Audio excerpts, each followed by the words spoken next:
When you're walking on the street, why should you be bothered whether somebody is a woman or a man?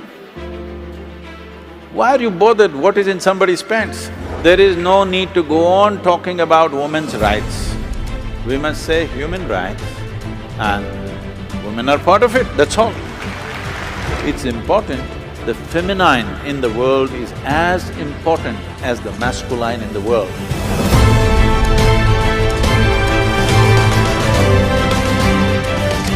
Sadhguruji, what is the quality you find in an Indian woman when compared to the world woman, other countries?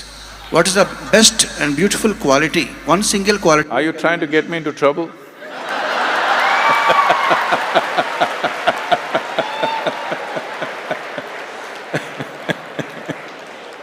How she is different and how she is greater than when compared to the other women all over the world?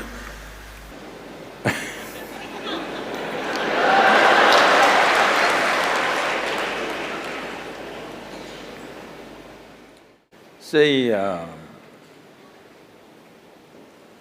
don't know why we are putting only women on the focus.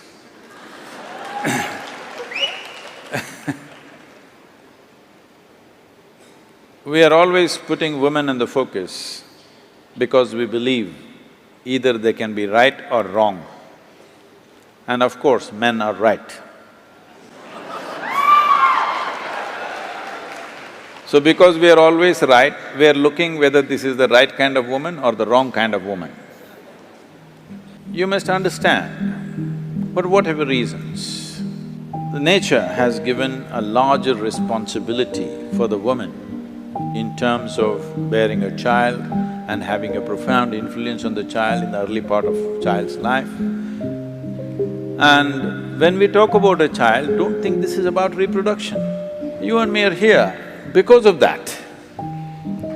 So, our very existence began in a woman's body.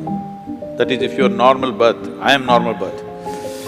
There are some people who claim they dropped from elsewhere, I have nothing to say about them. If you're normal birth, our life began in a woman's body. And today, the simple biological factors of being male or female, we are exaggerating it too much. I'm saying, when you're walking on the street, why should you be bothered whether somebody is a woman or a man? Why are you bothered what is in somebody's pants? It's not your business. Only in bathrooms and bedrooms it should matter, nowhere else. In the working places, on the street, wherever else we are, why should it matter whether somebody is a man or a woman? Why can't you just treat them as human beings? I think we are excessively focused on this, which is creating a very unhealthy atmosphere.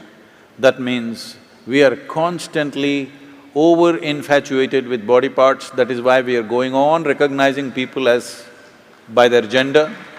You are not recognizing people by their intelligence, by their capabilities, by their competence, only by their gender.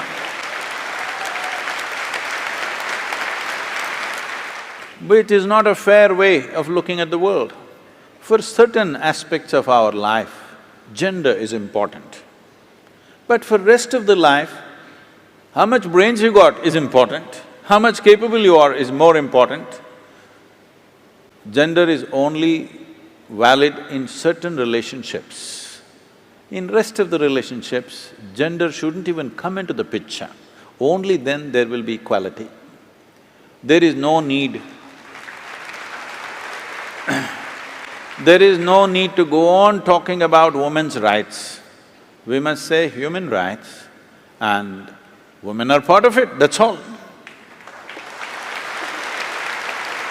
So, about the Indian woman, should I still talk?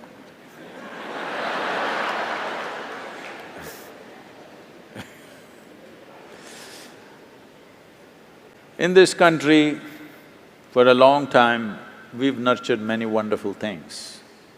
But these wonderful things, because of many misunderstandings, have also taken on very horrendous forms. When I say it's taken on horrendous forms, many simple things which were done for the protection of the woman, for the well-being of the woman, have become discriminatory over a period of times and taken on very horrendous forms of exploitation. We must look back and see why these little things were created. If we don't address these things, the Western world is on a binge because they want to make male and female equal. It is not necessary to be equal. Equal opportunity is fine.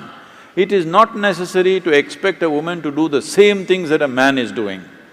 Then what is the point of the gender differentiation that nature has made? It's important, the feminine in the world is as important as the masculine in the world. But today, in the name of equality, women are coming to a place where they are beginning to act like men because they know that's the only way they can succeed in the world. The only way they can succeed is they have to act like men. You see even women doing like this these days. This is not necessary because if you destroy the feminine, then you truly have enslaved the woman. If you do not value the feminine in the world, all the gentleness will go away, you will have a marketplace at home also. It's already happening big time. Before people marry, they're making an agreement, when we break, who will get what in this house?